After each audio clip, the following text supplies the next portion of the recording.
ખેડૂતોને ટ્રેક્ટર અને ટ્રોલી એ બંનેમાં પાસિંગ કરાવવાનું આરટીઓમાં એક સમસ્યાઓ આવતી હતી. અમારી બેઠકમાં કિસાન સંઘની હારે બેઠકમાં નિર્ણય લીધો છે ખેડૂતોના વિશાળ હિતમાં 5 વર્ષ સુધી એ પાસિંગ ન કરવું પડે, એમાંથી મુક્તિ મળે એ પ્રકારનો નિર્ણય. ખેડૂતો જે પ્રકારે ટોલી ચલાવે છે એ કોમર્શિયલ જે છે, કોમર્શિયલની જે બાબતો છે, કોમર્શિયલ તરીકે જે આરટીઓના નિયમો છે એ પ્રમાણેના નિયમો રહેશે.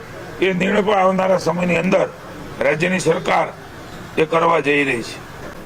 ફેન્સિંગ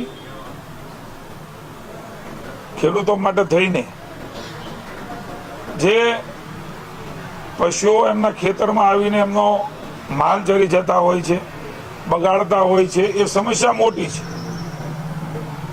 ભાજપની સરકારે જ આ ફેન્સિંગ માટેની યોજના બનાવી છે, એમાં ઉત્તરોત્તર ઘટાડો કર્યો છે. 2 હેક્ટર સુધી ખેડૂતોને એ ફેન્સિંગ ભેગા થઈને આવે તો એમાં સબસિડી પણ રાજ્યની સરકાર આપતી હતી.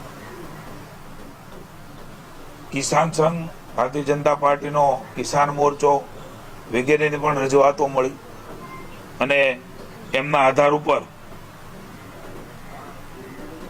1 હેક્ટર સુધીની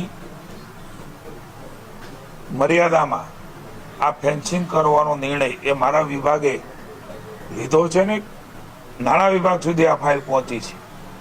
એક બીજી પણ ડિમાન્ડ કિસાનોની હતી, એ લાગણીને પણ રાજ્ય સરકારે ધ્યાનમાં રાખી છે.